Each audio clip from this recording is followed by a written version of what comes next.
Bonjour chers élèves. Cette séquence d'économie générale et statistique est destinée aux élèves de la deuxième année sciences économiques et aux élèves de la deuxième année sciences de gestion comptable. Elle porte sur les concepts économiques de base, notamment le premier chapitre, à savoir le marché. Nous avons vu dans la première séquence la notion du marché. C'est ainsi qu'on a traité la définition du marché et on a vu que le marché, c'est la rencontre entre l'offre et la demande d'un bien, d'un service ou d'un actif financier.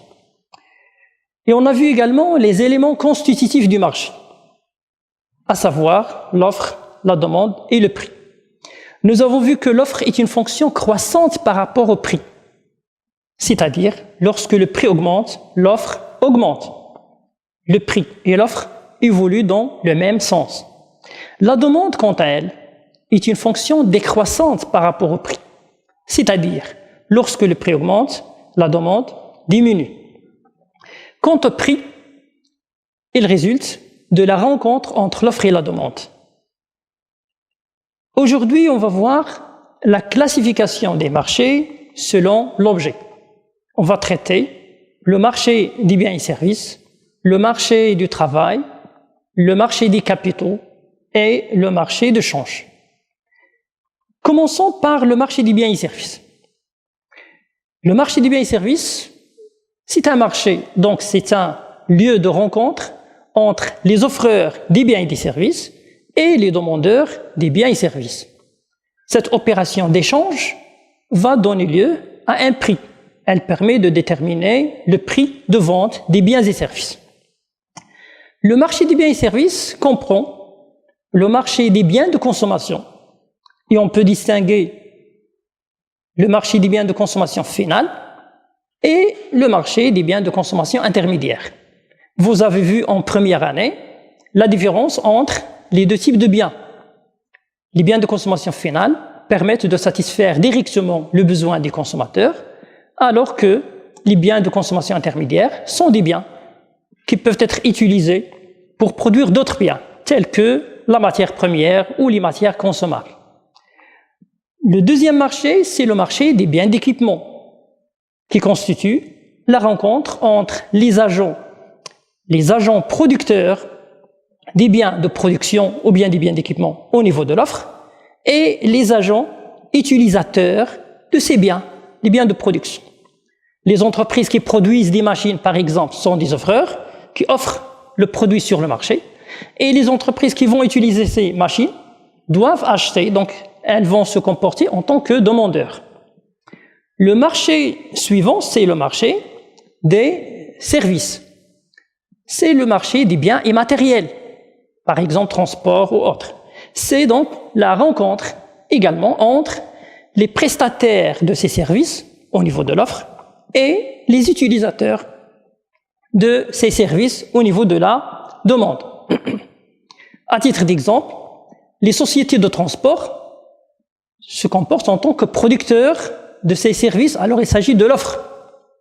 Au niveau de la demande, on va trouver les demandeurs, les acheteurs de ces services. Ceux qui désirent par exemple transporter des marchandises et qui recourent au service d'un transporteur, ce sont des demandeurs. Quelles sont les caractéristiques de marché? Pour caractériser le marché des biens et des services, qu'est-ce qu'on va faire? Au niveau de l'offre, on va mettre l'accent sur la production et sur l'importation. Le jour du contrôle ou bien de l'examen, vous aurez par exemple un texte, un document, et à partir du document, on va vous demander de caractériser ce marché. Au niveau de l'offre, qu'est-ce que vous allez faire? Cherchez donc la production, parce qu'un bien donné est soit produit au Maroc, soit importé. Donc, deux éléments, soit il est produit au Maroc, soit il est importé. Donc il faut chercher le volume de la production, quel est le taux de variation de cette production, est-ce que la production a augmenté ou bien a diminué? Si vous avez la quantité produite en tonnes ou bien en unités par exemple, de même, il faut chercher l'importation. Les biens importés pour être vendus. Il s'agit donc d'un élément également de l'offre. Donc l'offre est composée de deux éléments essentiels. Au niveau de la demande, il faut mettre l'accent sur les dépenses de biens de consommation finale. Est-ce que la consommation a augmenté ou bien elle a diminué? La même chose pour la consommation intermédiaire, les dépenses d'investissement et les exportations. L'exportation constitue une demande étrangère. Donc, l'importation fait partie de l'offre, alors que l'exportation fait partie de la demande. Et à partir de ces éléments, on va les voir dans le 3e chapitre, les agrégats. On peut dégager une relation pour calculer le PIB à partir d'une formule, l'approche par demande. 3e élément, c'est le prix. Le prix des biens et services résulte d'un certain nombre de facteurs, notamment la situation du marché, est-ce qu'il y a une concurrence ou non, le nombre des offreurs, le nombre des demandeurs, et ainsi de suite. Le 2e marché, c'est le marché du travail. Comment peut-on définir ce marché?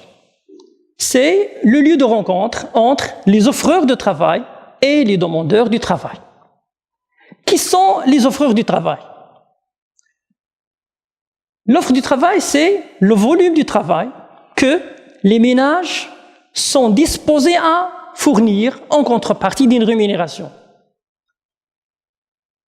Les offreurs de travail, donc, ce sont les ménages de manière générale, mais pour plus de précision, on va parler de la population active. Parce que lorsqu'on déménage, il y a des enfants qui ne travaillent pas, il y a des personnes qui sont incapables de travailler. Donc, on va mettre l'accent sur la population active.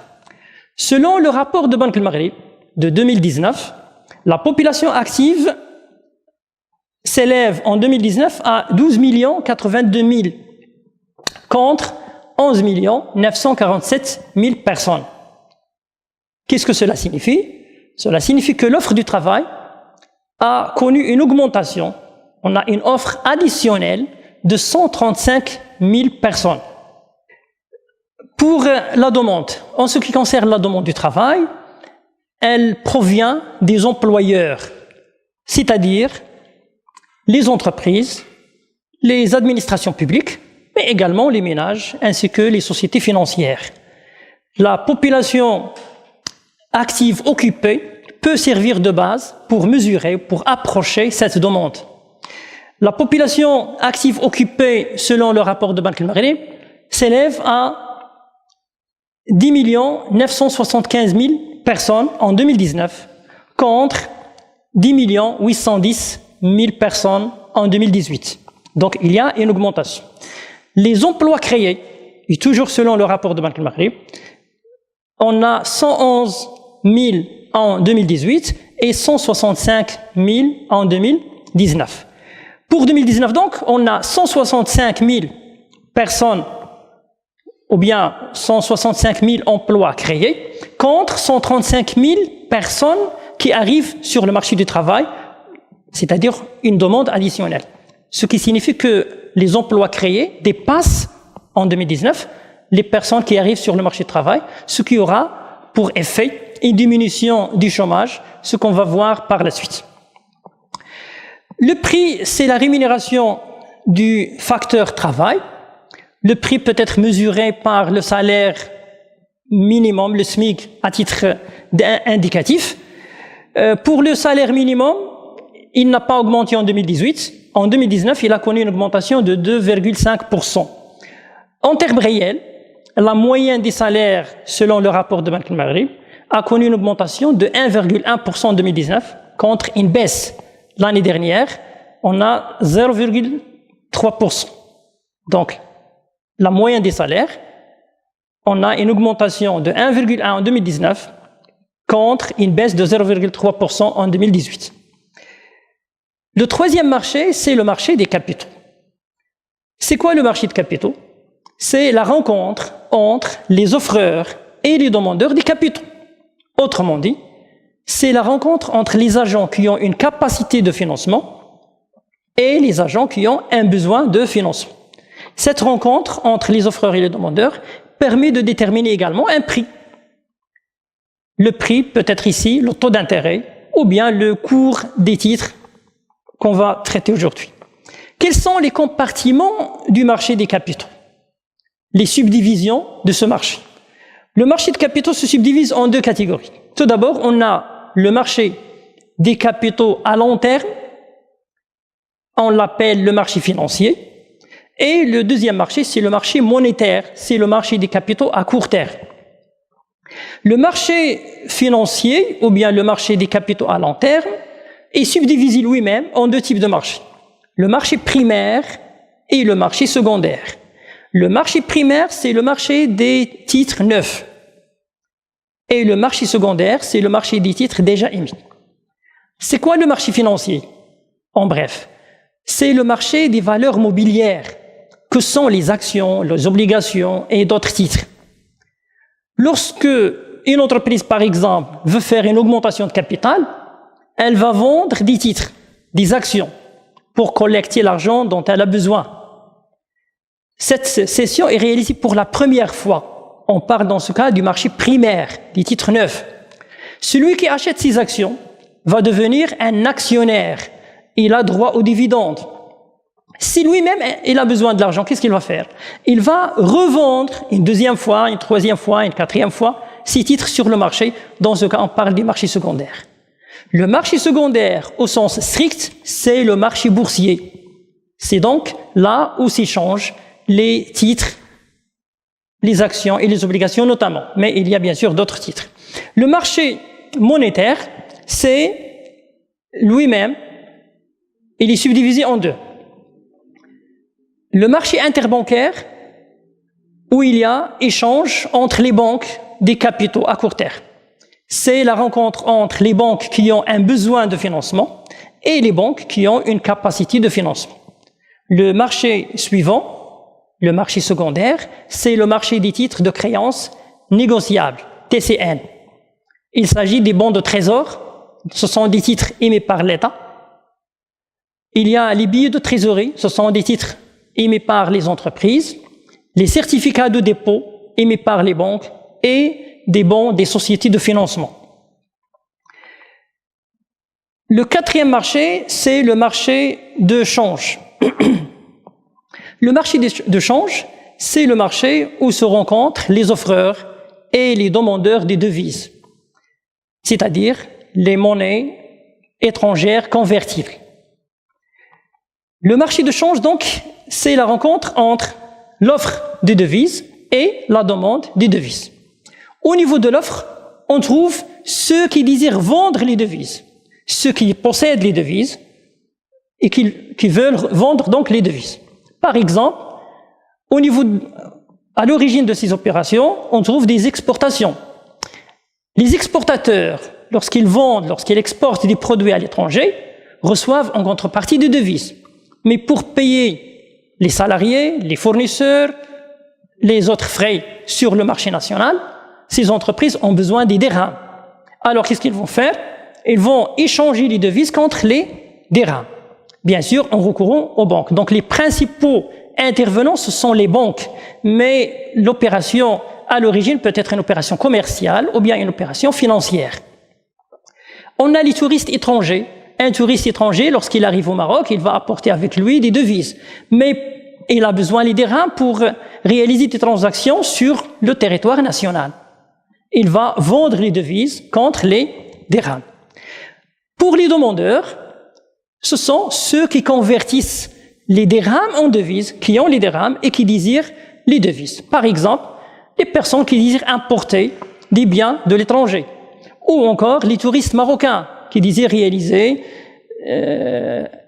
un séjour à l'étranger, par exemple, ou bien des étudiants qui veulent voyager à l'étranger.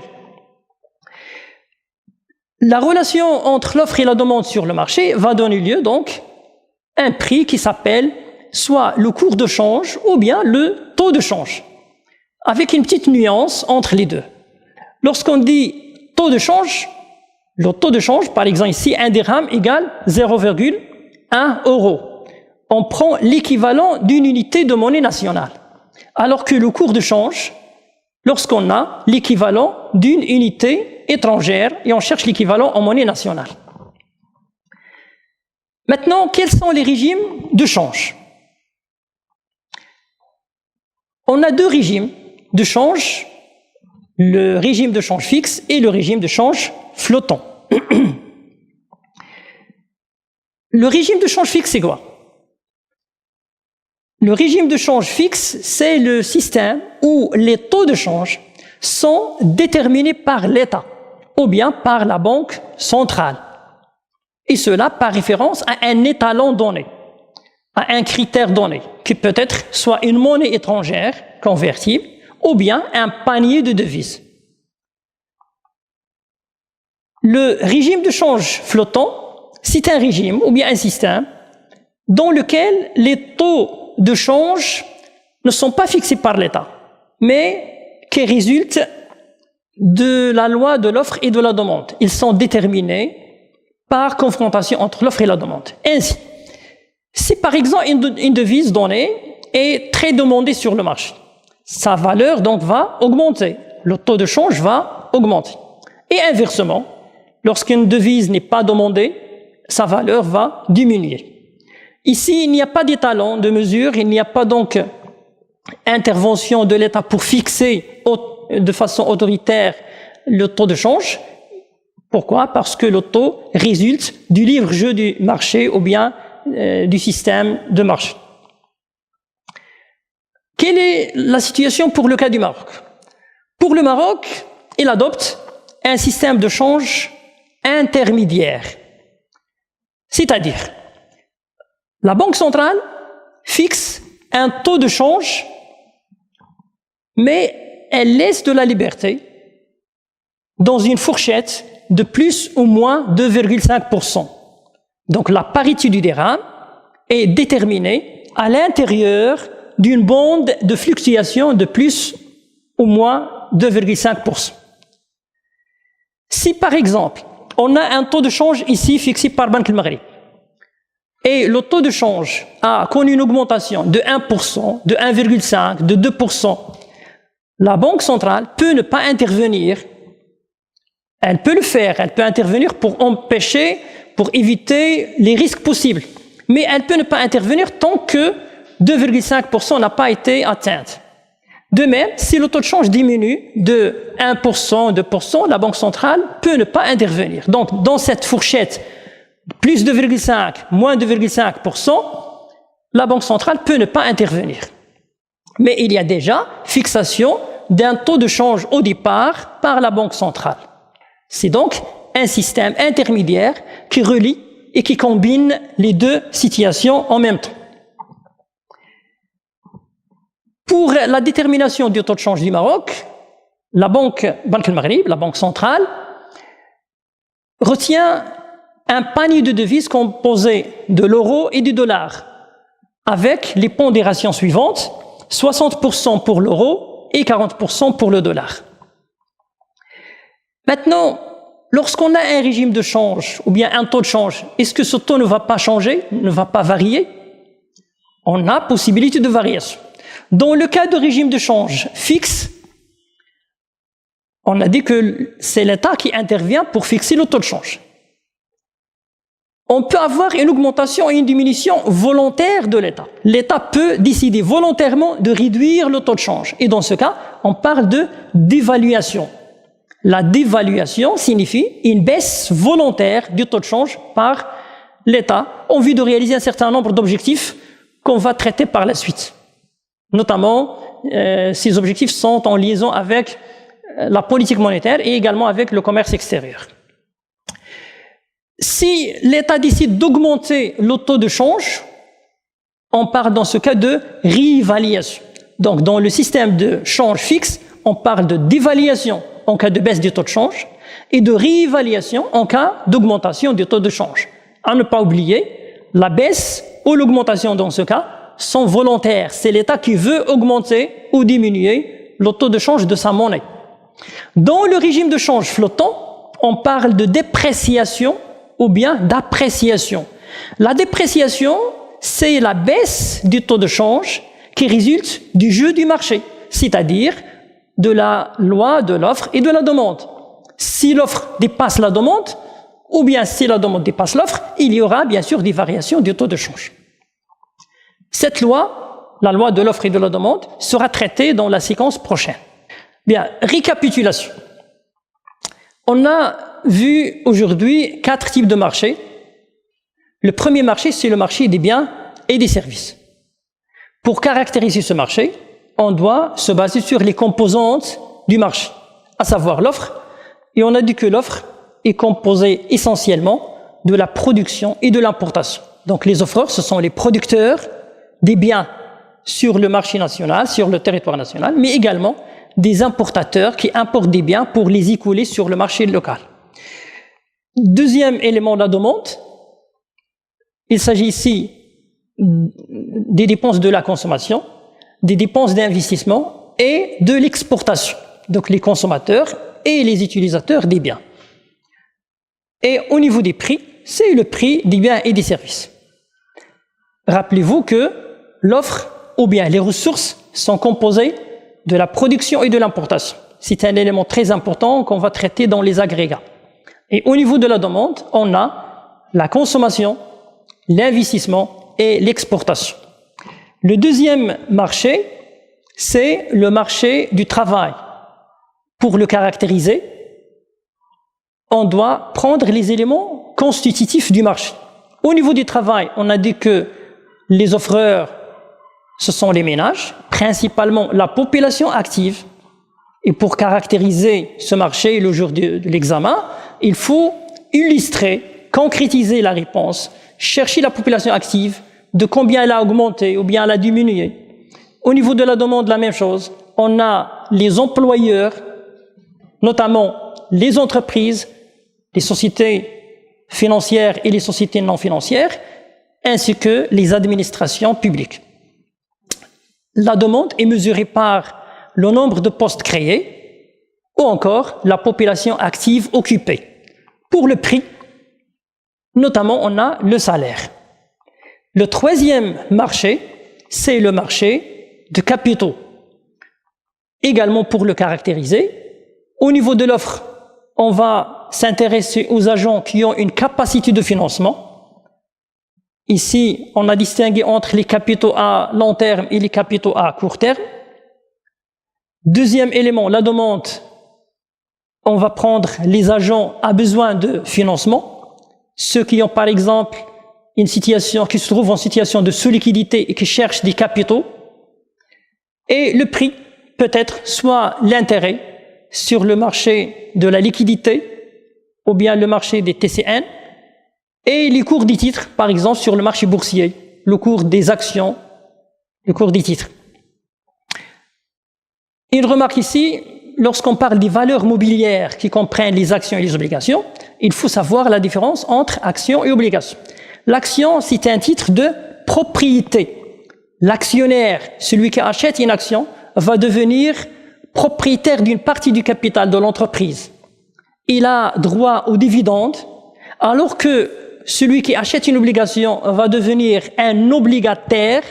Il ne s'agit pas d'un associé, mais un créancier de l'entreprise. Il n'a pas droit aux dividendes, mais il a droit à des intérêts, avec bien sûr le remboursement, la récupération du principal, du montant prêté à l'échéance.